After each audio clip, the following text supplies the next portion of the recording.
Bonsoir, bien-aimés dans les Seigneurs, vous que vous nous suivez en ce moment, que Dieu vous bénisse abondamment. Nous sommes là encore en direct de votre TV La Foi en Jésus, la télévision où la vérité libère.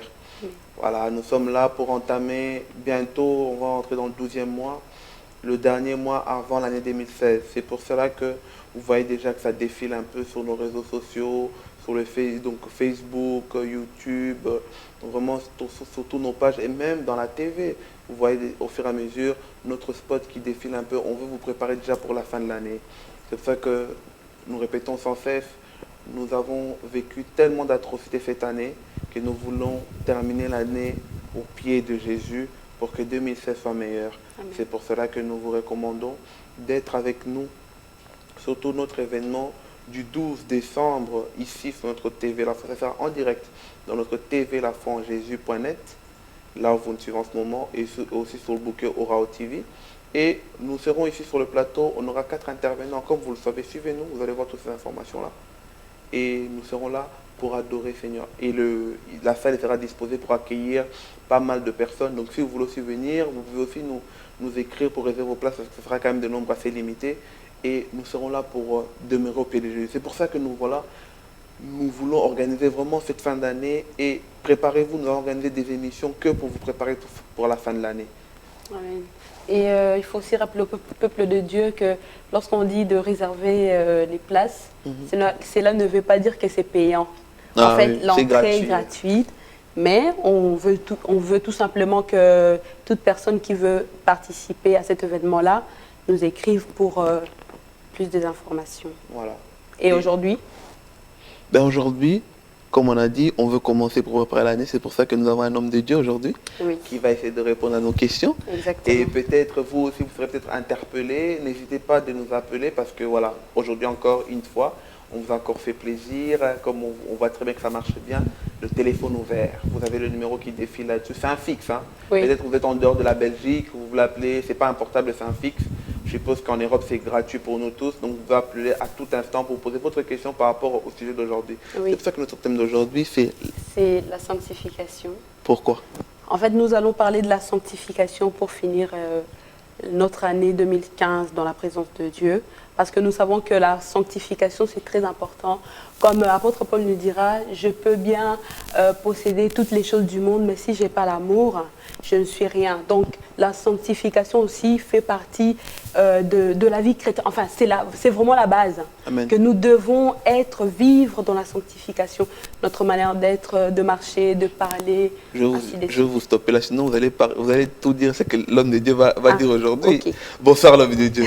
Bonsoir, bonsoir à tous, bonsoir à tous ceux qui nous suivent également. Comment allez-vous? Vous allez bien? Très bien, par la grâce de Dieu. Et vous-même? Ça va. Est-ce qu'on peut juste nous bénir par une petite prière avant de commencer? Bien sûr. Seigneur, Dieu de paix, Dieu d'amour, Dieu de grâce, nous te disons sincèrement merci de disposer encore ce temps favorablement afin que nous puissions nous rassembler ensemble dans cette émission, Seigneur, qui n'est pas à la gloire des hommes, qui n'est pas à la gloire du diable, mais à la gloire de Dieu. Seigneur, nous invitons ta présence au milieu de nous. Nous te demandons de nous inspirer, de nous oindre, de nous sanctifier, de nous rendre capables encore de parler de ta part. Voilà pourquoi nous faisons appel à ton Esprit Saint, car ta parole dit que c'est poussé par le Saint-Esprit que les hommes ont parlé de la part de Dieu. Remplis-nous, Saint-Esprit, guide-nous, donne-nous une bouche et une sagesse afin de répondre selon ta volonté et non pas selon nos sentiments. Que toute la gloire te revienne. Bénis chaque personne, Seigneur, qui suivra cette émission, Seigneur, ô Dieu. Bénis les organisateurs, bénis cette chaîne. Bénis, Seigneur, dans le nom de Jésus. Merci, Seigneur Jésus-Christ. Merci, Amen. Seigneur. Amen. Amen. Voilà, la sanctification. Nous savons que c'est vraiment la chose la plus importante. Voilà pourquoi je vais rentrer directement dans le sujet. En fait, certaines personnes diront que, bon, la sanctification, on parle des grands français, on ne comprend pas. C'est quoi, en fait, la sanctification? Il y en a qui veulent savoir qu'est-ce qu'est la sanctification et comment reconnaître le fruit de la sanctification. D'accord. Alors, premièrement, avant de répondre à la question, j'aimerais simplement vous remercier, premièrement, pour l'honneur que vous me faites de m'inviter à cette émission. On vous remercie également. Vraiment, que le Seigneur soit béni. C'est une émission que j'ai l'habitude de suivre également. Donc, parmi les gens qui vous suivent, sachez que je suis là également. Amen. Que Dieu vous bénisse. Que Dieu vous bénisse. Amen. Alors, je bénis vraiment le Seigneur pour le thème de ce soir, qui est un thème vraiment capital, comme la bien-aimée vient de le dire. C'est la sanctification. C'est un thème central, voire capital dans la vie chrétienne. Oui. Effectivement. Donc, pour reprendre la question. La sanctification, dans un terme purement terre à terre, au premier degré, j'ai envie de dire, c'est simplement le fait de se sanctifier. C'est-à-dire le fait de sanctifier une personne ou une chose, ce qui signifie, pour rester toujours dans le langage terre à terre, rendre quelque chose saint. Donc propre. Voilà, en d'autres termes, c'est propre. C'est simplement, voilà, tout simplement comme, pour prendre un simple exemple, à la maison, nous avons des assiettes et des verres, quand on les utilise, c'est sale. Oui. Alors il faut les laver pour que ce soit de nouveau propre, présentable, réutilisable. La même chose, si on peut prendre cette image aussi dans la vie chrétienne, dans la vie de chaque être humain, le péché peut être symbolisé par la saleté.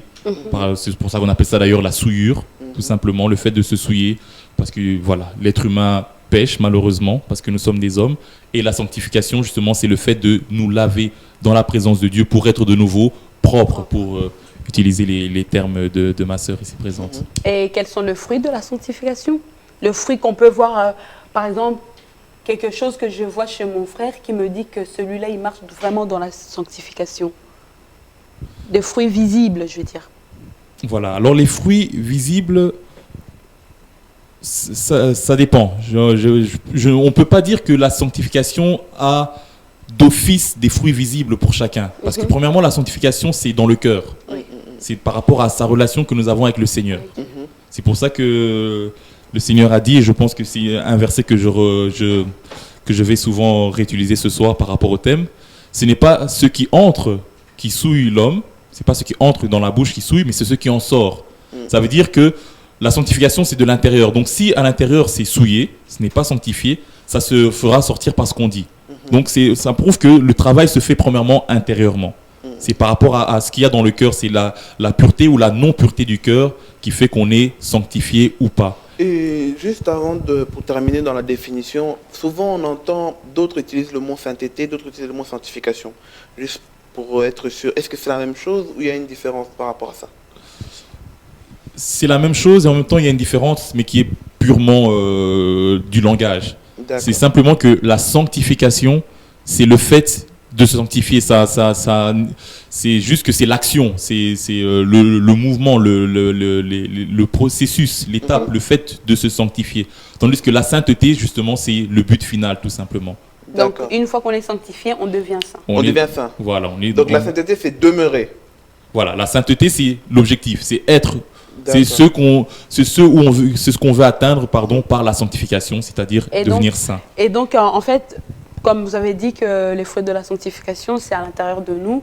Donc, c'est à la personne elle-même de savoir au fond de son être si je suis sanctifié ou pas. Premièrement, oui. Ça ne se limite pas qu'à ça, parce que je n'avais pas terminé l'explication. Ça ne se limite pas seulement qu'à l'intérieur, bien entendu. Après, ça doit avoir des répercussions à l'extérieur. Alors, la sanctification, voilà, ça peut se ressentir dans le langage, dans le comportement de la personne, dans la manière de s'habiller, dans la manière de gérer les situations, dans la manière de se comporter tout simplement, dans sa manière de vivre et de marcher dans sa vie quotidienne. Et est-ce que nous, les chrétiens, on a l'obligation de... Est-ce que la sanctification est-il une obligation pour nous, les chrétiens? Si oui, pourquoi, par exemple? Oui, tout à fait. La sanctification... Bon, je ne vais pas utiliser le terme obligation, je n'aime pas trop cela dans le sens où Dieu ne nous oblige à rien. Comme vous le savez fort bien, Dieu a laissé à l'homme le libre arbitre. Donc l'homme a le choix de choisir Christ ou pas. Jésus, le Seigneur a dit, on le lit même dans la Bible, dans le Deutéronome, il dit « Je mets devant toi la vie et la mort, la bénédiction et la malédiction. Mais je te conseille, choisis la vie. » Donc, ce n'est pas une obligation. On ne peut pas dire que Dieu nous oblige, Dieu nous laisse le choix. Mais effectivement, en tant que chrétien, dans les critères, dans les caractéristiques de la vie chrétienne, la sanctification est de base. Pourquoi? Tout simplement parce que nous prions un Dieu qui est saint, saint, saint. Et plusieurs fois dans la Bible, nous lisons que Dieu dit « Je suis saint et vous aussi vous serez saints parce que je suis saint ». Jésus ira même jusqu'à dire « Soyez parfaits comme votre Père Céleste est parfait ». L'apôtre Paul, plus loin, dit dans les Éphésiens, il dit « Soyez les imitateurs de Dieu ». Donc, étant donné que Dieu est saint et que nous, chrétiens, nous devons imiter Dieu, nous devons également être saints. Mais est-ce qu'une personne qui ne vit pas dans la sanctification peut se considérer comme un chrétien? Bonne question. Alors, j'ai envie de dire Dans un sens large, oui. Parce que de nos jours, le mot chrétien, c'est simplement les gens qui croient en Christ. Donc, dans le sens large, terre à terre. Donc, ça veut dire que le mot chrétien a perdu son sens par rapport à la Bible alors. Parce que la Bible nous dit que le mot chrétien est utilisé par les personnes qui se comportaient comme Christ. Oui. Donc aujourd'hui, le mot chrétien a perdu son sens, Oui. si on peut dire. Donc, effectivement, oui. Donc, c'est pour ça que je disais bien dans le sens large. Si je prends vraiment dans le sens mondial, universel, effectivement, le mot chrétien a perdu son sens par rapport à l'origine propre du mot chrétien, comme tu l'as très bien dit, que à la base, les chrétiens, c'est, comme son nom l'indique, ça veut dire simplement comme Christ, qui est de Christ. Et nous voyons même que pendant que Jésus était sur terre, ses disciples, on ne les appelait pas des chrétiens. On les appelait simplement des disciples. Et c'est au fur et à mesure, Jésus est mort, il est ressuscité, il a été enlevé au ciel, l'Église est née. Et c'est au fur et à mesure qu'on a vu comment les apôtres qui sont restés, les apôtres Pierre, l'apôtre Jean, comment les disciples de Christ se comportaient.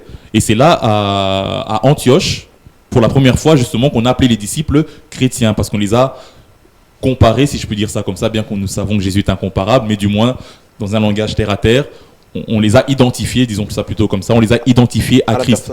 Donc effectivement, le mot chrétien a perdu son sens, parce que de nos jours, quand quelqu'un vient à l'église, même la première fois, tout le monde est chrétien. Les gens qui croient en Jésus, d'ailleurs la preuve même que ça a perdu son sens, on dit même les chrétiens catholiques, les chrétiens orthodoxes, les chrétiens pentecôtistes, les chrétiens protestants, donc tout est mélangé, on dit tous chrétiens, alors que ce n'est pas forcément le cas. Et dans nos églises, à nous, souvent quand quelqu'un est à l'église nouveau, ou bien tout le monde est chrétien, mais ceux qui se donnent vraiment à fond, ceux qui viennent le dimanche, à l'intercession, la semaine, au cours biblique, qui sont vraiment zélés, eux on les appelle les disciples. Donc nous, on fait le processus inverse. On est d'abord chrétien et puis on devient disciple. Maintenant, comme vous êtes l'homme de Dieu, on aime bien profiter parce qu'en temps de Dieu, vous pouvez bien nous répondre par rapport à ça. Là maintenant, en fait, on marche selon la vision de qui? C'est la vision de l'homme ou la vision de Dieu dans ces cas-là? Quand on vient à l'église, on nous appelle chrétiens et puis avec le temps, on nous appelle disciples. Vice versa. Honnêtement, ça ne change rien à la vision. Pourquoi? C'est juste un langage. D'accord. Parce que Dieu juge le cœur. Et pas notre langage, sinon vraiment nous tous nous ne sommes pas dignes. Okay. Tout simplement pourquoi? Parce que voilà, ça c'est l'appellation qu'on se donne. Dieu nulle part dans la Bible n'a dit appelez-vous des chrétiens. Nulle part. Jésus a dit faites de toutes les nations des disciples. Il n'a jamais dit faites de toutes les nations des chrétiens. Donc ça c'est un langage humain. Ça ne change rien à la nature de notre personne. Nous quand on dit ça, on se comprend. On comprend qu'on parle d'un frère ou d'une sœur qui est affermi, alors c'est pour ça qu'on l'appelle disciple. Mais ce n'est pas pour autant qu'on est sorti de la vision de Dieu ou sorti de la vision de l'homme. C'est juste que le langage, malheureusement, a été modifié. A été modifié parce que voilà, avec le temps, les circonstances, c'est pour ça qu'aujourd'hui nous parlons français. À la base, nous parlions latin. Les langues se modifient au fur et à mesure des années, des générations, etc. Et puis les langues changent, d'où notre français. Peut-être que d'ici, si le Seigneur tarde à revenir, 200, 300, 1000 ans, on parlera peut-être plus français, on parlera autre chose. Mais ce n'est pas pour autant que la vision de base change. Et donc la tour des Babel est tombée encore une fois. Non, mais en fait, je voulais, comme vous avez dit tout à l'heure, que Dieu a dit dans la parole que voilà, moi-même je suis saint et vous aussi soyez saints. Donc par rapport à cette parole-là, y a-t-il des conséquences par exemple, si je ne marche pas selon la parole des dieux, que je ne vis pas dans la sainteté, je risque de subir des conséquences ou pas? Oui, bien sûr. Bien sûr, il y a un verset, bon, je vais aller directement commencer par ce verset-là, qui dit simplement, et avant de donner le verset, je vais dire, l'objectif de la vie chrétienne, c'est le royaume, n'est-ce pas? Jésus va le dire d'ailleurs, chercher premièrement le royaume. Quand on devient chrétien, on passe par quoi? Par le baptême. On passe par le baptême d'eau, par le baptême de l'esprit, n'est-ce pas? Et quand le pharisien Nicodème était venu voir de nuit Jésus pour lui parler du royaume, Jésus lui a dit ceci, nul ne peut voir le royaume s'il n'est né de Dieu, s'il n'est né d'eau. Et après il répondra, nul ne peut entrer dans le royaume s'il n'est né d'eau et d'esprit. Donc on comprend que Jésus parlait du baptême d'eau et du baptême de l'esprit. Donc on comprend que le but de la vie chrétienne, dans un sens simple, c'est d'aller au ciel, de voir le Seigneur. Mais qu'est-ce que le Seigneur Jésus, qu'est-ce que l'apôtre Paul va dire? C'est là le verset. Nul, il dit, recherchez la paix avec tous et la sanctification sans laquelle personne ne verra le Seigneur. Donc c'est clair qu'il y a des conséquences. Ne pas vivre dans la sanctification, effectivement, nous empêchera de voir le Seigneur. Donc ça veut dire que je peux être en paix avec tout le monde, mais si je n'ai pas la sanctification, je reste. Exactement. Et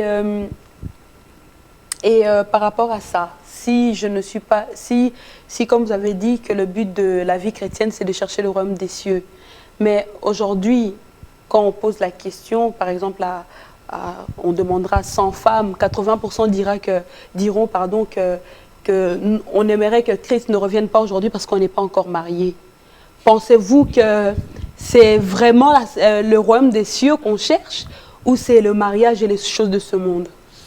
Ça, malheureusement, je ne peux pas parler à la place de chacun. Parce qu'au jour du jugement, chacun plaidera pour sa cause. Donc, oui, il y a ceux qui cherchent vraiment le royaume, il y a ceux qui s'appliquent, qui cherchent le Seigneur, qui font leurs efforts, malgré les hauts et les bas, parce que nous restons des humains, nous sommes toujours tentés, il y a toujours des faiblesses, mais nous nous battons pour tenir ferme par la grâce du Seigneur. Et malheureusement, effectivement, il y a d'autres personnes qui sont encore trop attachées aux choses de ce monde.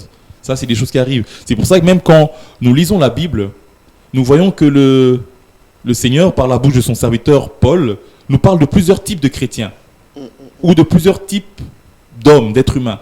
Il y a d'abord l'homme animal, c'est-à-dire celui qui ne croit pas en Dieu, celui qui vit selon ses sentiments, celui qui vit selon le train de ce monde, sans marcher, sans suivre les préceptes, sans croire en Dieu. Nous avons beaucoup de personnes qui sont athées, qui renient l'existence de Dieu ou qui sont agnostiques, c'est-à-dire qui disent oui mais non, mais qui hésitent, qui sont sceptiques. Ça, c'est ce que la Bible considère comme les hommes animaux, l'homme animal. Ensuite, on nous parle de l'homme, du chrétien charnel. C'est-à-dire que c'est les chrétiens, et on peut lire ça dans les épîtres de Paul, les chrétiens charnels, c'est-à-dire c'est des chrétiens, comme on en parlait tout à l'heure, qui croient en Dieu, qui croient en Christ, qui vont à l'église, qui prient, mais qui sont encore justement charnels. Donc ça veut dire qu'ils sont encore attachés aux choses de ce monde, attachés aux choses de la terre. Et effectivement, pour ces personnes-là, ils ont besoin encore d'un fermissement, ils ont besoin d'être enseignés, ils ont besoin de vivre encore une réelle rencontre avec le Seigneur pour être totalement délivrés et s'attacher aux choses de Christ, aux choses d'en haut. Et ensuite, nous avons effectivement les chrétiens spirituels qui, eux, voilà, cherchent le Seigneur, cherchent le royaume et s'attachent à Dieu. Et maintenant, par rapport à ça, on voit aujourd'hui, quand on est chrétien spirituel, il y en a qui disent « tu es trop spirituel ». Et quand on est un peu dedans, un peu dehors, on est charnel. Maintenant, c'est le chrétien spirituel qu'on doit être, ou bien un peu du charnel et un peu du spirituel? Alors là, je répondrai par la question que mon frère m'a posée tout à l'heure. Est-ce qu'on suit la vision de Dieu ou la vision des hommes? Qu'est-ce qui compte pour toi? Comment les hommes te regardent ou comment Dieu te regarde? L'apôtre Pierre a répondu aux pharisiens qui les menaçaient. Jugez vous-même, qu'est-ce qu'il convient de faire? Vaut mieux obéir à Dieu ou aux hommes? Amen. Moi j'aime bien parce que l'homme de Dieu reste dans les écrits, il ne tâtonne pas, il ne va pas à gauche à droite, il reste dans les écrits. De fait, je vais vous rappeler peut-être, si vous voyez des choses intéressantes ou Dieu vous interpelle pour quelque chose, n'hésitez pas d'appeler, le numéro il s'affiche juste en bas, on va vous rappeler dans votre question. Maintenant, pasteur, j'aimerais un peu revenir sur une situation. Admettons, je suis le frère qui vient de commencer dans le Seigneur. Maintenant, quelles sont les étapes que je dois suivre pour atteindre la sanctification et avec le but, la sainteté, comme vous l'avez bien expliqué tout à l'heure? Quelles sont les étapes à suivre? Alors, la première étape, j'ai envie de dire, l'étape de base, c'est premièrement recevoir le Seigneur dans son cœur comme son Seigneur et son Sauveur. Et j'aimais beaucoup cette phrase que mon pasteur, quand j'étais encore plus jeune dans la foi, quand je venais de me convertir, avait l'habitude de dire. Normalement, ce qui aurait été bien pour tout le monde, c'est le jour où vous recevez le Seigneur Jésus-Christ, le jour où vous faites votre confession, vous faites baptiser, à ce moment-là, il faudrait qu'il y ait soit l'enlèvement, soit de mourir directement. Au moins, tu es sûr, tu as ton laissez-passer pour le ciel. Tu es tranquille. Malheureusement, franchement, c'est bien. Allez direct, allez simple. Là, je ne sais pas où on sera en ce moment. Franchement, le paradis sûr et certain. Amen. Exact. Malheureusement, la vie, c'est pas toujours comme ça. Pour certains, c'est arrivé, pour d'autres pas. Après, il y a la vie sur terre. Alors, la meilleure des choses, c'est premièrement croire. Et moi, je crois et je bénis le Seigneur parce que je suis moi-même un témoignage de cela. C'est que lorsqu'on reçoit le Seigneur Jésus dans son cœur et dans son cœur comme son Seigneur et son Sauveur, il nous délivre. Il nous délivre du péché. J'ai plusieurs personnes de mon entourage dans l'église qui pourront témoigner, parce que j'ai vécu cela avec eux. Moi-même aussi, je l'ai vécu de moi-même. À partir du moment où j'ai accepté Christ dans ma vie comme mon Seigneur et mon Sauveur, il m'a délivré. C'est-à-dire qu'il m'a sauvé du péché. Parce que c'est ça même le but. C'est pour ça même qu'on vient à Christ. C'est pour être sauvé du péché. Et là, il y a ce qu'on appelle la grâce. Et il y a aussi l'Esprit de Dieu qui vient nous aider justement à changer nos vies, à changer notre comportement, à changer notre caractère pour qu'on ne marche plus selon le train de ce monde, pour qu'on ne vive plus dans le péché et qu'on vive dans la sainteté. Alors la première des choses dans ce cas-là, c'est croire. C'est premièrement croire en Jésus. Moi je dirais que c'est ça. Si on doit vraiment aller étape par étape, je dirais premièrement c'est croire. Parce qu'à partir du moment où tu crois que Christ est capable de te délivrer, croyez-moi, il va te délivrer. Deuxième chose ensuite, c'est s'attacher à la parole de Dieu. Maintenant, il est important, et c'est pour ça que nous allons à l'église, c'est pour ça que nous recevons des enseignements, c'est justement pour nous apprendre comment nous comporter face à telle ou telle autre situation. Parce que parfois, il arrive aussi, surtout quand on est jeune dans la foi, il y a certaines choses qu'on commet, qu'on fait sans forcément savoir que c'est un péché, sans forcément savoir que c'est contre la volonté de Dieu.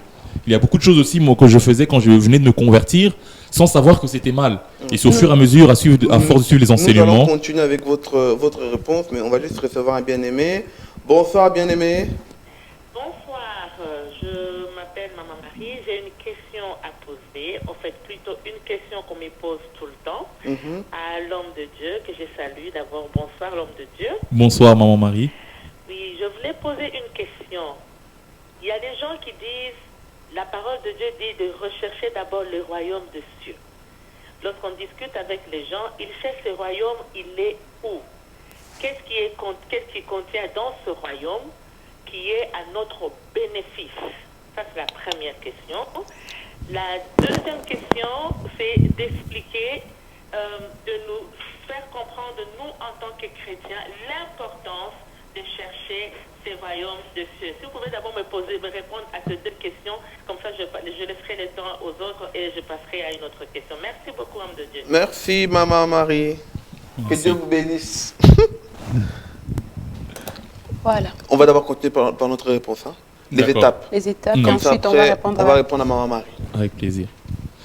Donc je disais, ensuite c'est les enseignements. Donc très important de demeurer dans les enseignements du Seigneur. C'est pour ça que nous voyons même ce que j'appelle les 4 piliers de la vie chrétienne quand on lit dans Actes chapitre 2 verset 42. On dit les apôtres, donc c'est vraiment à la naissance de l'Église, on dit ils persévéraient dans l'enseignement des apôtres, dans la communion fraternelle, la fraction de pain et les prières. Donc les enseignements sont très importants parce que c'est ce qui nous enseigne, c'est comme partout. Pour bien conduire en Belgique, pour déjà avoir le droit de conduire, il faut avoir le permis de conduire. Pour avoir le permis de conduire, il faut avoir passé l'examen. Mais pour passer l'examen, tu dois d'abord étudier. Et c'est quand on étudie, je ne sais pas si vous avez le permis, mais pour tous ceux qui ont le permis, gloire à Dieu. Voilà, vous savez qu'il y a certaines choses, il y a certains panneaux, quand on n'a pas encore suivi le cours d'auto-école, quand on n'a pas encore passé l'examen, il y a certains panneaux, on ne sait pas ce que ça signifie. On les voit seulement dans la rue. Voilà, il y a d'autres panneaux qui sont clairs. Le rouge avec une barre blanche au milieu, on sait que ça c'est sens interdit, ça c'est facile. Le bleu avec une flèche blanche, on sait que ça c'est, on peut y aller. Voilà. Mais il y a d'autres panneaux, quand c'est pas conduit, on voit un panneau triangle avec une croix noire. Si vous n'avez pas jamais suivi l'auto-école, vous ne savez pas ce que ça signifie. Il y en a même d'autres qui ont suivi mais ne savent pas. Hein. Exactement. Parce qu'on les a passés. On a passé pour eux, mais bon, on ne rentre pas dans la polémique. Mais c'est très profond ce qu'il est en train de dire. Effectivement, il y a certains panneaux qu'on a étudiés au cours, à l'auto-école, mais qu'on a oubliés et qu'on passe. Donc c'est la même chose dans la vie chrétienne. C'est vraiment la même chose. Et je bénis vraiment Dieu pour cette remarque. C'est qu'effectivement, il y a des choses qu'on nous enseigne. L'impudicité, c'est pas bon. Il y a d'autres choses qu'on sait. Des choses qu'on sait, tuer, voler, mentir, on sait que c'est pas bien, même sans être chrétien, il y a des choses qu'on sait. C'est comme le panneau rouge, on sait que c'est sans interdit. Il y a d'autres choses qu'on découvre, qui sont faciles à retenir. L'impudicité, ne pas s'enivrer, voilà. Prier, chercher le Seigneur, aller à l'église, voilà. Et ensuite, il y a d'autres petits détails, parfois qu'on oublie, comme pardonner. Souvent dans l'église, vous voyez des gens qui se haïssent, et c'est la même chose. Pourtant, ils l'ont étudié, mais ils ont oublié. Et c'est pour ça justement que c'est important, et c'est pour ça que le verset que j'ai dit, c'était « il persévérait ». Et l'amour aussi. L'amour, effectivement, aimer son prochain comme soi-même. Bénir ceux qui nous maudissent. Qui fait ça de nos jours?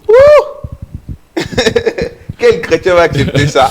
Malheureusement, alors que c'est les enseignements de base, c'est les ABC de la Bible et de la vie chrétienne. Mais c'est des choses qu'on oublie, qu'on néglige. Et c'est pour ça que j'ai utilisé donc le verset d'Acte 42 qui disait « il persévérait ».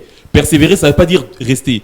Ça veut dire que c'est difficile, ça veut dire qu'il y a des moments où on a envie de relâcher, mais on continue, on reste, parce qu'il y a des choses qu'on oublie et c'est important de nous souvenir, de nous rappeler. Donc voilà ce que je disais dans les étapes pour se sanctifier, c'est de suivre les enseignements. Pour atteindre la sanctification, il faut persévérer. Exactement. Même si c'est dur, il faut continuer. Exactement. Ça, c'est bien ça. Il faut persévérer, tout à fait. C'est pour ça que le Seigneur Jésus a dit, d'ailleurs dans Matthieu 24 ou Matthieu 25, celui qui persévérera jusqu'à la fin sera sauvé. Amen. Amen. Donc ça veut dire que si je me sanctifie pendant 50 ans, et puis je m'arrête là, et à 51 ans, Jésus revient, j'ai tout perdu. Il n'y a pas de récolte pour ceux-là qui ont fait du bien dans le passé. Vraiment. Maintenant, on va répondre à la question de Maman Marie. Avant de continuer, donc elle voulait savoir le royaume des cieux que nous devons chercher. Le royaume là, il est où? Et quels sont les bénéfices? Ouais. Les Pourquoi, bénéfices en fait, on va bénéficier quoi de ce royaume-là? J'aime bien cette question. Pourquoi on va chercher le royaume des cieux en fait en soi? On bénéficie. C'est quel est le bénéfice là qu'on est vraiment obligé de chercher? D'accord. Alors pour cela, permettez-moi de lire le verset Y a pas de souci. qui le concerne. C'est Matthieu 6. Bien-aimés, prenez vos Bibles. Hein. S'il faut envoyer les enfants, envoyez les enfants. S'il faut vous envoyer vous-même, envoyez vous-même. Nous allons lire ensemble. Nous soyons comme des chrétiens de Béret qui vont vérifier aussi à chaque fois. Amen. Alors, au verset Matthieu, chapitre 6, verset 31, nous dit ceci. « Ne vous inquiétez donc point et ne dites pas que mangerons-nous, que boirons-nous, de quoi serons-nous vêtus, car toutes ces choses, ce sont les païens qui les recherchent. Votre Père Céleste sait que vous en avez besoin. Cherchez premièrement le royaume et la justice de Dieu, et toutes ces choses vous seront données par-dessus. Ne vous inquiétez donc pas du lendemain, car le lendemain aura soin de lui-même, à chaque jour suffit sa peine. » Amen. Tout est là, tout est répondu dans ce verset. Et surtout dans le chapitre, bon, parce que nous ne sommes pas là pour lire tout le chapitre, mais j'invite donc tous nos... Une bonne synthèse. Voilà. En étant l'homme de Dieu. Donnez-nous encore une belle phrase pour conclure ça, comme réponse. Donc je disais, pour répondre à la question, le royaume des cieux, c'est déjà la première réponse à la question de Maman Maryse, hein, c'est bien ça. Maman Marie. Maman Marie, un beau prénom en plus. Le royaume des cieux, ça veut dire que le royaume ici, il n'est pas sur terre, il est dans les cieux. Donc les cieux, c'est clair, ce n'est pas les nuages, ce n'est pas la stratosphère, bien entendu, ce n'est même pas l'espace, c'est un langage spirituel. Donc ça veut dire que le royaume des cieux qu'on doit rechercher, pour répondre à sa première question, ou du moins pour qu'elle puisse répondre à ceux qui lui posent la question, il est où? Ce royaume n'est pas visible, il est spirituel. Donc ça veut dire qu'il est là. Le royaume des cieux est ici. Le royaume des cieux est là, le royaume est partout et nulle part en même temps parce que c'est spirituel. Donc ce n'est pas un lieu fixe qu'on peut atteindre par des recherches, voilà, par un déplacement physique, si je peux m'exprimer de cette manière. C'est peut-être plus facile de parler avec des paraboles. Le royaume des cieux est semblable à comme Jésus. Voilà, exactement. Donc le royaume des cieux, effectivement, c'est pour l'expliquer, c'est pour ça que le Seigneur lui-même, comme la sœur vient de le dire, donnait souvent des paraboles pour donner un exemple. Et Jésus avait l'habitude de dire, le royaume des cieux est descendu vers vous. C'est-à-dire que le royaume, en gros, si je peux le résumer tout court, c'est la personne de Jésus-Christ. Parce que lorsque Jésus venait, il n'y avait pas un royaume, un trône, des chevaliers, une armée, un palais. Non, c'était juste Jésus lui-même qui était un simple homme. Et la nouvelle Jérusalem, c'est visible ou c'est spirituel? Celle qui descendra du ciel dans le dernier temps. Là, c'est une question plus compliquée. Tout simplement parce que pourquoi je ne voudrais pas y répondre? Pas que je ne veux pas y répondre, hein, mais c'est pas une genre de question qu'on peut répondre directement parce que voilà, exactement. Et faut décortiquer. Et pour permettre aussi à tous nos spectateurs de. Il faut arrêter de compliquer l'homme de Dieu. Et pourquoi c'est bénéfique pour nous? Alors pourquoi c'est bénéfique? Donc, dans un premier sens, quand on le prend terre à terre, le Seigneur l'a dit parce qu'il parle. Il dit pourquoi vous vous inquiétez de quoi nous allons manger, de quoi nous allons nous vêtir, etc. Le Seigneur dit si vous cherchez le royaume, votre Père qui est dans les cieux, lui, c'est ce dont vous avez besoin. Donc quand nous on cherche le royaume des cieux, l'un des premiers bénéfices, c'est que Dieu lui-même prend soin de nous, tout simplement. Et elle voulait aussi savoir l'importance de chercher le royaume des cieux. L'importance, tout simplement, parce que voilà, c'est la parole du Seigneur. Donc le Seigneur nous le recommande parce qu'il sait que c'est bénéfique pour nous. Parce que le fait de chercher le royaume fera que tu seras constamment dans la présence de Dieu. Parce qu'il ne faut pas oublier une chose, nous vivons dans le monde, mais nous ne sommes pas de ce monde. Et la manière, justement, en tant que citoyen du royaume, c'est de vivre selon les règles, les principes du royaume. Voilà pourquoi nous devons chercher ce royaume. Et pour revenir par rapport au sujet, le mot sanctification, ça vient du mot saint, d'accord? Le mot saint en hébreu, à la base, c'est traduit par Kodesh. Et Kodesh, quand on le retraduit en français, ça ne veut pas seulement dire saint, ça veut dire mis à part. C'est ça, être saint, c'est ça la sanctification, c'est se mettre à part. Et pour répondre aussi à la première question que vous me posiez au début, les fruits de la sanctification, c'est qu'on est mis à part. On ne vit pas comme tout le monde. Dans le sens où les gens de ce monde, le week-end, c'est le soir, ils font la fête, ils vont se saouler, se débaucher même pour d'autres, sans juger personne bien entendu. Nous les chrétiens, nous ne vivons pas comme cela. Nous faisons la fête mais sans nous enivrer, sans vivre dans la débauche. Sans aller en boîte. Mais comment ça se fait que c'est seulement des pasteurs qui connaissent des mots hébreux, français et nous autres là? Non, comment vous faites pour... Pourquoi vous ne apprenez pas? Ça serait intéressant ça. Mais oui, de comprendre n'importe. Parce que par exemple, il y a d'autres personnes, peut-être il ne sait pas que pour lui, il cherche d'être saint, mais il ne sait pas qu'il doit se mettre à part. Oui, non mais moi, en tout cas, un jour, je vais apprendre cette langue-là. J'aime bien ça. Oui. Se mettre à part. Exact. Faut vous mettre à part, bien aimé. C'est quoi le mot hébreu qu'il a dit? C'était quoi? Non, pas de soufflement de réponse. Mais non, on va continuer. En fait, aujourd'hui... Kodesh. Ah, Kodesh. Mettez-vous à part.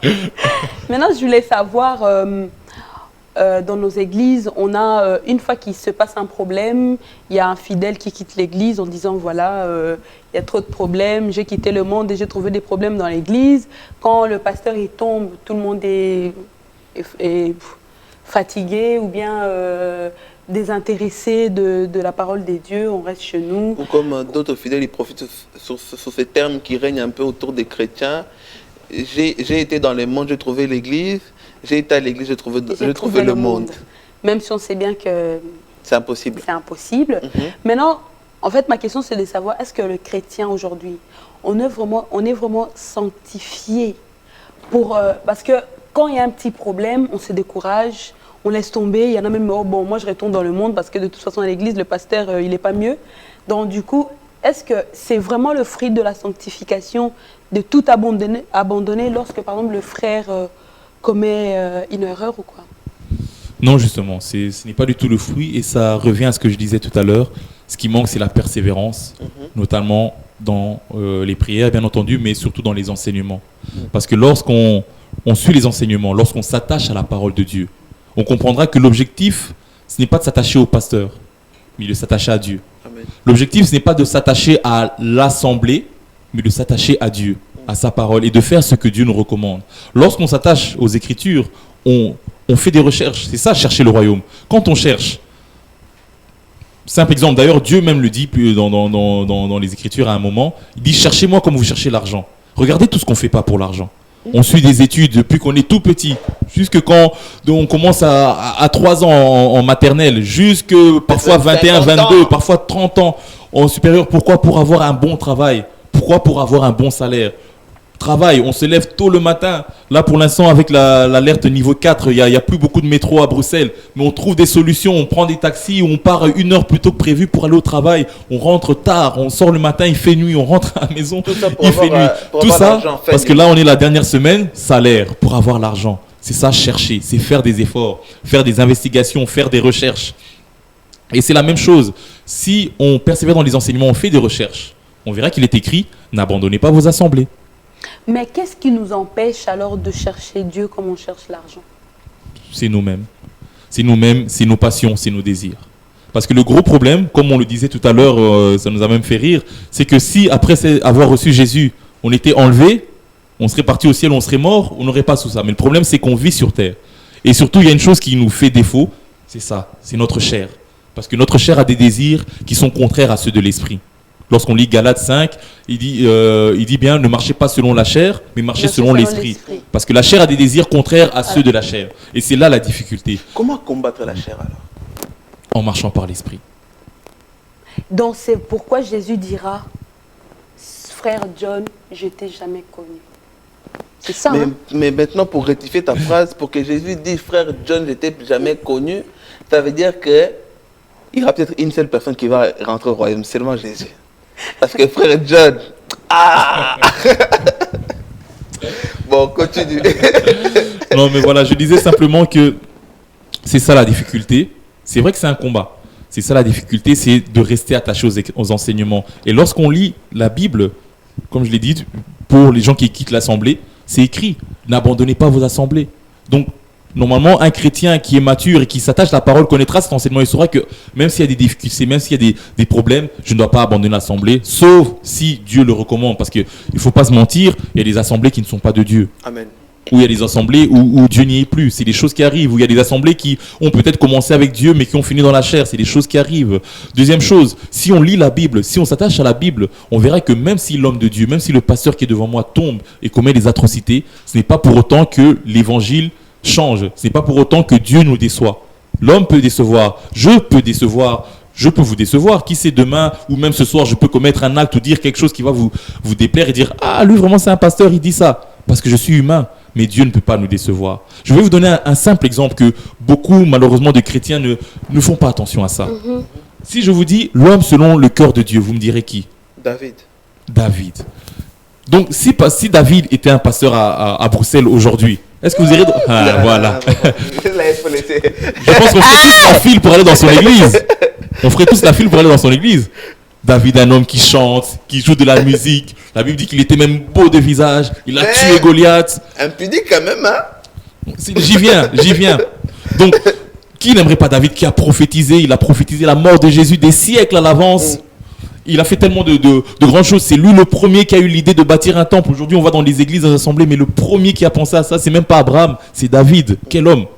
Mais pourtant, on aime tous David, on l'appelle tous l'homme selon le cœur de Dieu. Mais qu'est-ce que David a commis? Il a fait tuer un homme innocent pour prendre sa femme, alors qu'il avait déjà plusieurs femmes en tant que roi. Si aujourd'hui, moi, je fais ça, vous n'allez jamais m'inviter dans votre émission, Jamais. Sachez-le. Voilà. Mais pourtant, David l'a fait, mais malgré ça, nous l'appelons toujours l'homme selon le cœur de Dieu. Mais il s'est repenti.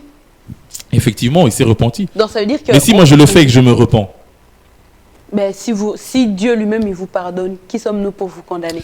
merci. Et c'est ça que parfois on oublie. Que même si un pasteur devant nous pêche et que Dieu le pardonne, qui sommes-nous pour le condamner? Mais j'aimerais bien mettre l'accent, ça n'encourage pas des frères à pécher. C'est ce que j'allais dire, justement. À demander pardon après. C'est ce que j'allais dire. Maintenant, ce n'est pas une excuse, ce n'est pas non plus, ça ne veut pas dire qu'il faut pécher. Loin de là, même la Bible le dit. Surtout, j'aime bien la phrase d'un homme de Dieu qu'il a dit une fois.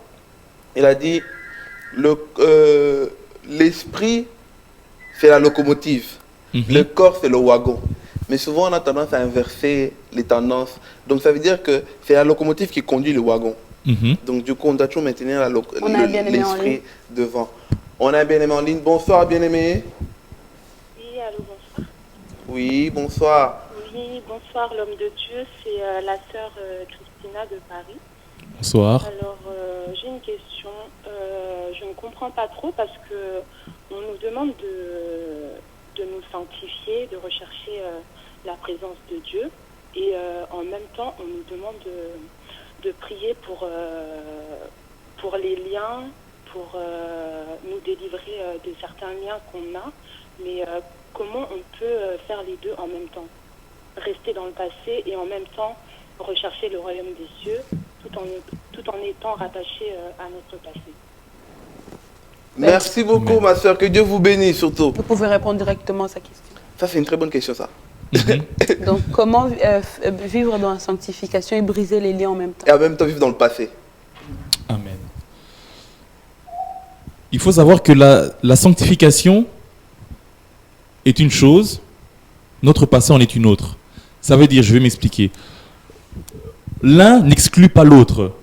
Ça ne veut pas dire parce qu'on vit dans la sanctification qu'on doit oublier qui on est, d'où on vient. Au contraire, justement, je le disais tout à l'heure, l'action de se sanctifier, c'est ce qu'on appelle la sanctification pour atteindre la sainteté. Et donc, effectivement, pour reprendre l'exemple que j'avais donné en début d'émission, c'est comme l'exemple de la vaisselle. Quand un verre est sale, si le verre est sale, pourquoi? Quand le verre se retrouve dans l'évier avant d'être lavé, c'est qu'il est sale. S'il est sale, c'est pourquoi? C'est parce qu'avant, dans le passé, quelqu'un a bu dedans. Quelqu'un a collé ses lèvres dessus. Surtout si c'était une femme avec du rouge à lèvres comme ma soeur ici, ça a laissé des petites traces. Oui, je fais aussi la vaisselle à la maison. Il faut aider les femmes. Mais maintenant, Donc, de Dieu, par oui. rapport à ça, mais on nous dit, quand on a accepté Christ, il a dit, il a effacé. L'acte. Il a effacé l'acte. Dans Donc les ça veut ordonnances dire que, condamnées. ça veut dire que tous les péchés, toutes les choses qui nous liaient, De nos tous les ancêtres. liens de nos ancêtres, le fait qu'on a accepté Christ, ça veut dire qu'il a tout effacé. Nous sommes des personnes nouveaux. Comment moi je dois encore... Ça veut dire que moi, pendant que je chasse encore les... Christ, donc ça veut dire que Christ ne l'a pas fait, parce que si je dois encore rechasser les liens à la En place fait, de ce Christ. qu'il essaie de dire, c'est que si par exemple je continue à briser les liens, Ça ça veut veut dire dire que je ne crois pas que Christ... Christ a tout effacé alors, en soi. Expliquez-nous ça. Alors, il y a plusieurs situations. Parce que comme je le disais au début de l'émission également, chacun plaidera sa cause tout seul. Donc, Oui. avec Christ, c'est au cas par cas. Ton cas n'est pas le mien, son cas n'est pas le tien, vos cas ne sont pas les miens. Donc chacun a un cas différent. C'est pour ça que lorsque nous lisons dans la Bible, nous voyons Jésus-Christ, pour le prendre lui comme exemple, il guérissait chacun d'une manière différente. Il y a d'autres où il parlait simplement, d'autres il imposait les mains, d'autres parfois il mettait sa salive, d'autres parfois il disait va te laver dans telle piscine. Donc chaque cas est différent. Alors effectivement, il y a ceux pour qui la délivrance arrive instantanément au moment où ils reçoivent Christ. Il y a des cas comme cela. Il y a des cas où, à partir du moment où tu reçois Christ, tes péchés sont effacés. Et effectivement, les liens aussi sont brisés à l'immédiat. Et tu vis ta liberté directement en Christ. Il y a d'autres personnes par contre, pour qui leurs péchés sont effacés. Donc effectivement, ils deviennent une nouvelle créature. Mais malheureusement, il y a toujours des liens qui restent. Il y a des liens qui restent qu'il faut briser au fur et à mesure. Je donnerai un exemple. Pour prendre toujours Jésus, il y a un homme qui était aveugle. On le présente à Jésus. Qu'est-ce que Jésus va faire? Il va prendre de la salive, il va toucher ses yeux, il va dire « vois maintenant ». Et qu'est-ce que cet homme va répondre? Il va dire ah, « je vois mais pas très clair, je vois des hommes mais comme des arbres, il voit flou ». Alors Jésus va devoir de nouveau retoucher ses yeux et à ce moment-là, il va commencer à voir clair. Ça veut dire que Jésus a dû le toucher 2 fois. Est-ce que ça veut dire que Jésus n'a pas de puissance? Non. Ça veut dire simplement qu'il y a des cas où ils ont besoin de ce qu'on appelle un deuxième toucher du Seigneur. Tout simplement, ils ont eu le premier toucher qui effaçait leurs péchés, le premier toucher qui leur pardonnait, qui les faisait entrer dans la famille chrétienne, dans la vie en Christ. Et après, ils ont besoin d'un deuxième toucher qui brise et qui les délivre des liens du passé qui peuvent rester. Donc, ce verset-là que je viens de citer, par exemple, qu'il a effacé toute condamnation, ça s'applique à certains, pas à d'autres alors? Non. Les condamnations sont effacées. L'acte dont les ordonnances nous condamnaient sont brisés. Ça, c'est parce que Christ est mort à la croix. Effectivement. Donc, effectivement. Et il n'est pas mort pour les liens alors? Si, il est mort pour les liens. C'est ça que je dis. Après, il faut voir aussi le parcours de la personne. Parce qu'il y a des personnes aussi qui se convertissent, mais en réalité, ils ne sont pas vraiment convertis. Il y a des gens aussi qui ont grandi à l'église. Donc, ils sont convertis par défaut, parce que leurs parents allaient à l'église, parce qu'eux aussi ont eu l'habitude d'aller à l'église sans avoir forcément une rencontre avec le Seigneur. Donc, après, il faut voir aussi le cas de la personne. Je ne sais pas si c'est le cas de la sœur Clarisse, si je ne me trompe pas. Ou si elle parle d'une personne en particulier. La sœur qui vient d'appeler là? Exactement. Christina, elle a dit. Christina, pardon. Oui. Effectivement. Maintenant, par rapport à pour apporter sa réponse. Est-ce qu'on a répondu? Non, on n'a pas encore vraiment répondu. On n'a pas encore vraiment répondu. Non. Répondez à l'homme de Dieu. Répondez là. Donc je disais effectivement, donc la sanctification, c'est le fait d'aller se sanctifier. Donc dans ce parcours-là, effectivement, s'il y a des choses du passé qu'il faut aller déterrer, effectivement, il faut le faire et ça n'inclut pas l'autre. Au contraire, ça nous permet d'avancer, tout simplement. Parfois, c'est important de savoir d'où on vient justement pour pouvoir briser d'autres liens qui restent et aller de l'avant. On a un autre bien-aimé en ligne. Bonsoir, bien-aimé. Bonsoir, j'ai une question à poser par rapport à compléter par rapport à la sœur qui a posé la question sur les liens. J'aimerais un peu savoir quand on dit que les seigneurs guérit cas par cas différemment. Nous voyons que c'était quand les seigneurs étaient en vie. Après la mort, il a pris toutes nos malédictions, il a pris nos péchés, il a pris tout. Or, en ce moment, ceux qui viennent pendant la grâce et ils acceptent le Seigneur, pourquoi ces gens-là se retrouvent encore dans les liens? Et la parole de Dieu nous dit que c'est Jésus-Christ lui-même qui nous sanctifie. Et nous voyons même la délivrance, c'est Dieu lui-même qui nous délivre. Il parle que nous étions captifs quelque part. C'est lui qui nous délivre de toutes nos captivités. Et aujourd'hui, les gens prient, nous prions, nous avons l'impression de faire le travail seul. C'est comme si tu ne te lèves pas seul dans la prière pour briser les liens, pour briser tous ces liens, toutes ces sortes de liens, toutes ces sortes de prières. C'est comme si la croix n'a aucune puissance dans notre vie. C'est comme si le sang de Jésus est incapable d'effacer les péchés. Moi, si je pourrais donner un avis par rapport à ça, l'homme de Dieu peut me compléter.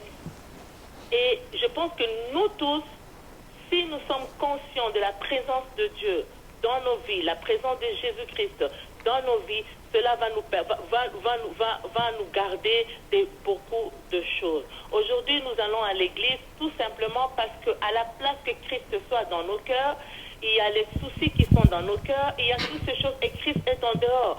Christ est plutôt notre serviteur que notre Seigneur. Et si tout le monde changeait la façon de voir les choses, de voir que Christ est Seigneur, je pense que même la sanctification, ça sera la chose la plus facile que tout chrétien pourrait avoir. Que le Seigneur vous bénisse. Merci. Amen, merci beaucoup. Amen. Mais si je peux juste compléter par ce qu'elle vient de dire, est-ce que briser les liens et chasser les démons, quand on le fait, ça le fait fuir de nous ou ça les attire vers nous? Je pense que vous avez la réponse. Ça les fait fuir, bien entendu. Et je bénis le Seigneur pour le commentaire de la maman qui a appelé. Effectivement. Par contre, je voulais juste souligner que non, nous ne sommes pas seuls. Nous ne faisons pas le travail seuls. Le Seigneur est avec nous. Justement, la force que nous avons là, cette capacité que nous avons de nous lever, de prier, de faire le combat. Maman, sachez-le, nous ne le faisons pas seuls. Le Seigneur est avec nous. Cette force-là, c'est Dieu qui nous l'a donnée. Effectivement, et c'est d'ailleurs le seul verset avec lequel j'étais venu ce soir, et c'est le verset avec lequel je comptais clôturer cette émission. C'était le verset de Thessaloniciens, effectivement, qui dit que le Seigneur lui-même le fera pour vous, quand il dit de vous sanctifier. Et c'est pour ça qu'au tout début de l'émission, je disais encore, il faut croire. Effectivement, c'est à partir du moment où on croit que le Seigneur est capable, et c'est ça le plus dur, parce que souvent on n'y croit pas. Beaucoup de personnes viennent, donnent leur vie à Christ, et par rapport à la question que vous posiez par rapport au lien, ils ne croient pas que Jésus est capable de libérer, de briser toutes les chaînes. Ils ne croient pas totalement à ça. Donc c'est un manque de foi et de la peur. Entre autres. Manque de foi et plus de peur, je dirais. Non? Ça dépend. Et justement, et je le redis encore, comme je l'ai dit, et pour répondre encore à la maman, c'est toujours au cas par cas. Même après la mort de Christ, c'est au cas par cas. Pourquoi? Je vais donner simplement un simple exemple. Après la mort de Jésus, pour montrer que c'est au cas par cas, nous avons la naissance de l'Église à la Pentecôte, où le Saint-Esprit est descendu sur les disciples qui étaient dans la chambre haute. Ensuite, on dit qu'il y a eu plus de 3000 âmes qui sont venues. Paul, d'abord, ces personnes étaient venues se moquer d'eux. Pierre s'est levé, il a commencé à prêcher l'évangile. Ils ont demandé que devons-nous faire pour être sauvés. Il a dit, soyez baptisés au nom de Jésus-Christ. Il les a baptisés. Ensuite, on les a enseignés, c'est devenu l'église, l'assemblée. Par contre, toujours après la mort de Jésus, quand Paul est parti chez l'homme qu'on a... Pierre, je ne sais pas pourquoi je dis toujours Paul. Quand Pierre est parti chez Corneille, le centenier romain, qui avait invité plusieurs personnes, qui a été poussé aussi par un ange qui l'a visité, qui lui a dit de faire venir chez lui un homme qui s'appelle Simon, l'apôtre Pierre. Lorsqu'il est venu, pendant que toujours le même Pierre prêchait, dans ce cas-ci, ils n'ont pas dit que devons-nous faire, on va vous baptiser d'eau. Non, là c'est l'inverse. Le Saint-Esprit est descendu directement sur ces personnes. Pourtant, c'était des païens. Le Saint-Esprit est descendu directement sur ces personnes. Ils ont commencé à parler en nouvelle langue, ils ont commencé à prophétiser. Et c'est après que Pierre va dire, bon, ils ont déjà reçu l'Esprit, alors ils peuvent avoir le baptême. Donc vous voyez, deux situations, le même apôtre, mais deux processus différents. Donc c'est toujours au cas par cas avec le Seigneur. Maintenant, parlons un peu du salut, parce qu'on est bien lancé là pour parler un peu de qu'est-ce qui se passe spirituellement. Est-ce que par manque de sanctification dans notre vie, on peut perdre le salut?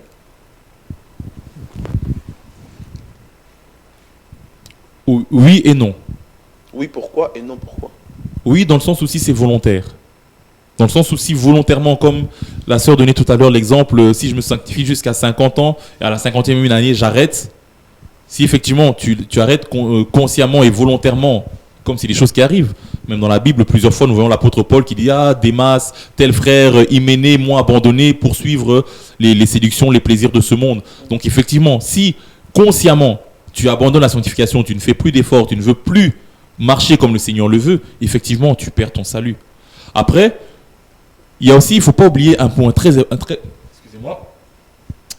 capital et important dans la vie chrétienne, c'est ce qu'on appelle la grâce. La grâce de Dieu. La grâce, ça veut dire simplement une faveur imméritée. La grâce, ça ne veut pas dire que tu as fait tous tes efforts pour obtenir le salut, tu as obtenu le salut. Non. La grâce, ça veut dire que tu ne méritais pas le salut. Toi, vraiment, on ne devrait même pas te sauver, mais je te sauve quand même. Ça veut dire qu'il y a aussi la grâce de certaines personnes qui, voilà, dans leur quête de sanctification, mais n'ont pas pu, pour X ou Y raison. Parce que je le répète, chaque situation est différente. On pourrait donner tellement d'exemples, ça nous prendrait toute une vie de donner des situations qui peuvent arriver dans la vie d'une personne. Et il y a effectivement la grâce de Dieu. Une personne qui ne se sanctifie pas pour X, Y raison, mais peut-être elle a la bonne volonté, elle veut le faire. L'apôtre Paul dit même dans Romains chapitre 7, il dit je fais le mal que je ne veux pas et je ne fais pas le bien que je veux. Donc il y a deux lois dans ma chair, donc j'aimerais faire le bien, mais c'est plutôt le mal que je fais. Donc ça arrive aussi en tant que chrétien, c'est l'apôtre Paul qui dit ça, un grand apôtre. Ça veut dire qu'en tant que chrétien, parfois ça arrive, et ça nous arrive tous. Je pense que nous tous ici, personne n'est 100% saint, j'ai envie de dire. Exact. C'est tout à fait. Parce qu'il faut faire la différence. Donc, la sanctification, être saint, c'est pas la perfection. C'est ça que parfois, nous, on fait un amalgame. Nous ne sommes pas parfaits, mais nous sommes saints. Le Seigneur nous appelle quand même ces saints. Parce que nous sommes de lui, parce que nous avons cru en lui, parce que nous sommes de la même nature. Mais nous ne sommes pas pour autant parfaits. Nous sommes sanctifiés par sa grâce. Exact. Mais nous ne sommes pas parfaits pour autant. Donc nous sommes sauvés par la grâce et non par les œuvres. Donc je voulais dire, la Bible nous dit résister au diable et fuir l'impudicité. Mais de nos jours, on fait le contraire. On fuit le diable et on résiste à l'impudicité. Donc ça veut dire que je sais qu'avec cet homme-là, je risque de tomber. Donc je quitte ma maison à Soigny, je vais jusqu'à Bruxelles, à l'hôtel. Je dis non, non, non, il ne va rien se passer. Je le contrôle, je résiste à l'impudicité. Le diable, il n'est pas loin, il n'est pas à côté de moi, je l'ai fui. Donc maintenant, ce que je voulais dire par rapport à l'impudicité, est-ce que l'impudicité peut empêcher quelqu'un de vivre dans la sanctification? Bien sûr. Bien sûr. Dans tous les passages où on parle de la sanctification, souvent on parle à l'inverse, fuyer l'impureté. C'est d'ailleurs même l'inverse. La sanctification, c'est l'inverse de l'impureté, de la souillure. Donc dans l'impureté, il y a la débauche, il y a l'impudicité, il y a les autres crimes. Donc parfois aussi, c'est vrai que souvent dans les églises, on met plus un accent sur l'impudicité comme si c'était le péché suprême. Non, c'est un péché. Haïr son prochain aussi, c'est tout un péché qui peut aussi te faire rater le ciel.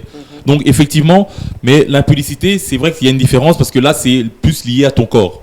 La Bible dit celui qui pêche, celui qui commet tous les péchés sont commis hors de son corps, mais celui qui commet l'impudicité, il pêche contre Dieu et il pêche aussi contre son corps. Or, nous savons qu'en tant que chrétiens, le corps est le temple du Saint-Esprit. Et quiconque détruira le temple du Saint-Esprit, Dieu le détruira.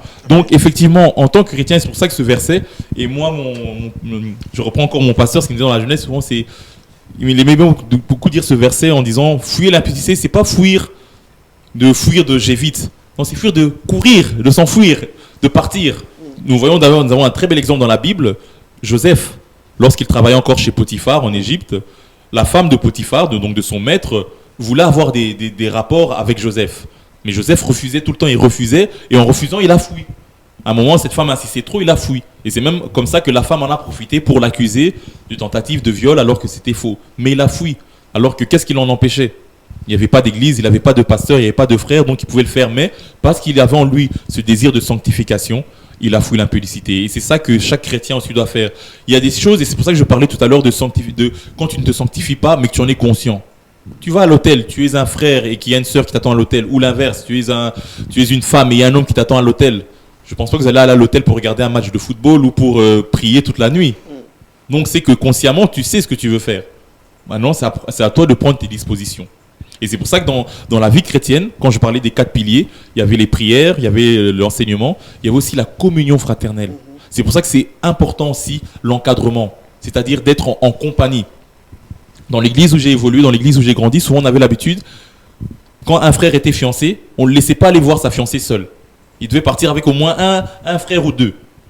Après, on allait les laisser peut-être 3 mètres pour qu'ils parlent quand même, qu'ils préparent leur mariage, qu'ils se disent des petits mots d'amour. Mais du moins, ils n'allaient pas seuls pour être sûrs, justement, qu'il n'y ait pas de débordement. Parce que nous sommes des humains.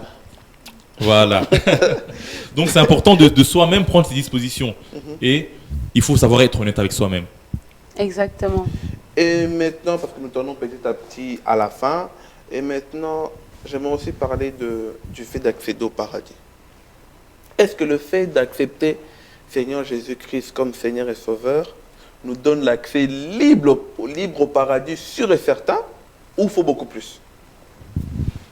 Donc, puisqu'on ne peut pas accepter Jésus et monter directement, qu'est-ce qu'il faut dire? Voilà. Qu'est-ce qu'il faut dire? Effectivement, donc, comme ce processus-là n'est pas possible pour tout le monde, à ce moment-là, c'est simple. Pour obtenir un diplôme à l'école, il faut passer les examens, il faut avoir suivi les cours, il faut respecter le règlement d'ordre intérieur de l'école. Pareil, Paul va donner un très bel exemple. L'athlète qui participe à un concours, il ne pourra pas être couronné s'il n'a pas combattu selon les règles. Nous connaissons Usain Bolt, pour pouvoir avoir ses médailles d'or au JO, il respecte les règles. Il court, il ne prend pas une moto, c'est de la triche. Il ne court pas en zigzag, il court dans sa ligne. C'est la même chose avec la vie chrétienne. Pour obtenir le paradis, il faut respecter les règles. Il faut simplement marcher selon le règlement d'ordre intérieur qui est ceci. Pour tous nos spectateurs, c'est ça, la règle. La Sainte Bible. C'est simplement la parole de Dieu. Parce qu'aujourd'hui, beaucoup de chrétiens croient que le fait d'accepter Christ comme Seigneur et Sauveur, ça nous suffit. Oui, on aura directement le paradis, même si on vit dans le péché. Non, oui, c'est la base. C'est vrai que c'est la base. Mais si on vit dans le péché, effectivement, non, il y a des règles à suivre. C'est pour ça même que dans Apocalypse, on voit le Seigneur qui dit « Saisis la vie éternelle ». Ça veut dire que tu peux la perdre. Ça veut dire que tu peux perdre ton salut. Et plusieurs fois, le Seigneur, quand on lit dans le Pentateuque, dans les livres écrits par Moïse, le Seigneur insiste à son peuple d'enseigner ces paroles, d'enseigner à leurs enfants et aux enfants de leurs enfants, et de se le rappeler constamment, d'avoir en mémoire la parole justement pour ne pas se détourner. Parce qu'à partir du moment où tu te détournes, effectivement, tu perds ton salut. Donc c'est pour ça que c'est important. Pour être sauvé, c'est simplement marcher selon les Écritures, marcher selon les enseignements et les commandements de la vie chrétienne. Et ces enseignements, nous dit la Bible, ne sont pas pénibles. C'est très simple. La Bible se résume en deux choses. Aime Dieu de tout ton cœur, de toute ta force, de toute ton âme.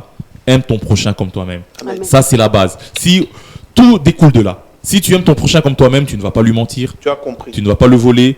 Tu ne vas pas convoiter ses biens, tu ne vas pas convoiter sa femme, tu ne le feras pas de mal, tu ne porteras pas de faux témoignages. Tout c'est dedans. La même chose, si tu aimes Dieu de tout ton cœur, de toute ton âme, de toute ta force, tu ne trahiras pas Dieu, tu n'iras pas à l'encontre de ses commandements, tu ne pécheras pas contre lui. C'est comme il y en a qui se répandent en disant « Seigneur, tu comprends, j'étais obligé d'aller voler parce que mon enfant allait mourir de faim. » Donc là, c'est pas aimer Dieu. Mais pour finir, moi, j'ai quand même une dernière question, puisque l'heure a avancé, que nous allons vers la fin. En fait, je vais poser cette question à vous et à tous les pasteurs qui sont en train de nous suivre en ce moment même. Il y a un passage dans la Bible où on nous dit que blasphémer contre le Saint-Esprit est impardonnable, que c'est un péché où ni dans le cercle présent, ni dans le cercle à venir, on ne sera même pas pardonné.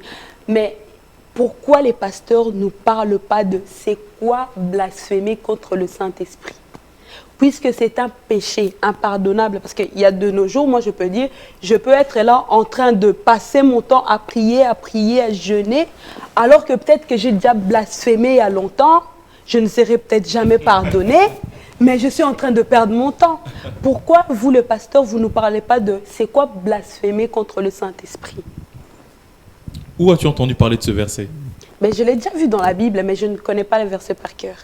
Mais tu en as entendu parler dans l'église? Dans l'église, j'ai déjà entendu. Donc les pasteurs en parlent? Non, en fait, quand je parle de nous expliquer, ça veut dire qu'on nous dit que blasphémer contre le Saint-Esprit est impardonnable. Mais on ne nous dit pas c'est quoi blasphémer contre le Saint-Esprit. Donc, en gros, tout ce que la sœur elle a raconté depuis le début jusqu'à maintenant, c'est juste que pourquoi vous ne décortiquez pas le blasphème contre le Saint-Esprit? Non, ça se décortique. Après, ça dépend des assemblées. Je ne suis pas dans toutes les églises, je ne connais pas tous les pasteurs, mais je suis persuadé. C'est un sujet qu'on ne nous parle pas. C'est vrai que c'est un sujet dont on parle moins. Tout simplement parce que c'est déjà un sujet difficile à comprendre. Pourquoi? Parce que déjà, ça voudrait dire qu'il faut déjà comprendre la différence entre le Père, entre le Fils, entre le Saint-Esprit, sachant qu'il n'y a qu'un seul Dieu et que les trois sont un, mais qu'ils ont des fonctions différentes et que les attributs, les qualités et la manière dont nous aussi, le rapport qu'on doit avoir avec chacune de ces personnes de la divinité sont différentes. Donc ce seraient des enseignements qui prennent du temps. On ne peut pas y répondre tout de suite. Si je dois répondre tout de suite, je dirais c'est simple, oui, il ne faut pas blasphémer contre le Saint-Esprit, point. N'insulte pas le Saint-Esprit, ne le dis pas de mal. Ne l'attriste pas. Ne l'attriste pas, parce que le Saint-Esprit, si je peux dire ça dans un langage terre à terre, c'est la personnalité sensible de Dieu. Mais en tout cas, il faut travailler ça et nous parler de ça en profondeur, parce que c'est un sujet qu'on ne connaît pas grand-chose dedans. L'homme de Dieu, préparez-vous 2016, on va vous rappeler comme ça, vous allez nous parler de c'est quoi blasphémer contre les Saint-Esprit. Amen. Préparez-vous. Voilà. Bon, maintenant pour finir, on vous remercie, vous tous, vous avez appelé, c'est que vous êtes encore peut-être, voilà, nous sommes à la fin. Donc merci. C'est que vous avez peut-être raté, vous êtes arrivé à la fin, vous avez voulu appeler, ne vous inquiétez pas, on va encore préparer des autres séances comme ça pour pouvoir vous permettre de poser votre question. Maintenant, on va poser une dernière question à l'homme de Dieu qui va peut-être apporter un dernier message pour conclure. Pour conclure, l'homme de Dieu, pour finir l'année dans la présence de Dieu, qu'est-ce que vous recommandez à la jeunesse, aux enfants de Dieu aujourd'hui? À tout chrétien, proprement dit. Pour conclure, lorsque vous m'avez invité et que vous m'avez parlé du thème, il y a un terme qui m'a un peu dérangé, mais en même temps ça ne me dérange pas, mais je comprends la pensée, c'est la sanctification pour finir l'année dans la présence de Dieu. Le terme qui me dérange, c'est pour finir l'année. La sanctification et être dans la présence de Dieu, ce n'est pas seulement à la fin de l'année, ni au début de l'année, mais c'est tout le temps. Amen. C'est quelque chose qui doit être constant. Ça, c'est vraiment un point. Mais je comprends la pensée, bien entendu, du titre et qui n'est pas fausse non plus. Alors, effectivement, et le verset vraiment qui me tient à cœur en ces derniers temps, surtout en cette fin d'année, parce que voilà, il ne faut pas se mentir, pour ceux qui suivent l'actualité, je pense que nous la suivons tous, particulièrement ici en Europe, avec tout ce qui se passe, ce qui s'est passé à Paris il y a presque 2 semaines, la menace qu'il y a ici en Belgique, toutes ces choses, il y a un sentiment de peur qui règne, il y a un sentiment de crainte. Alors voilà, il y a toujours ceux qui sont un peu superstitieux, oui, c'est la fin de l'année, il y aura des sacrifices, il y aura beaucoup de malheurs, ou bien le début de l'année. C'est vrai, c'est pas vrai, ça, voilà, je ne suis pas là pour débattre de cela.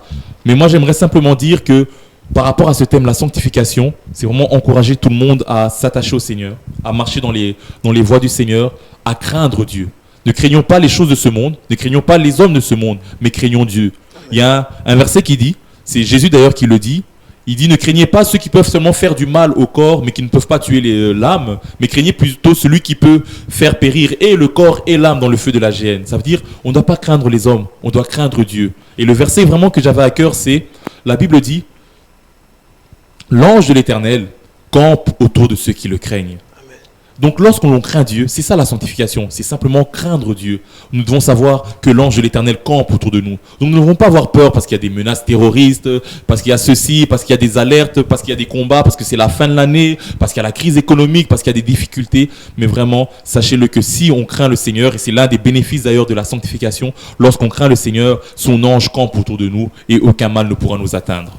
Alors vraiment, aimons le Seigneur, craignons Dieu en cette fin d'année, en ce début d'année 2016, pour toute notre vie, marchons avec Dieu.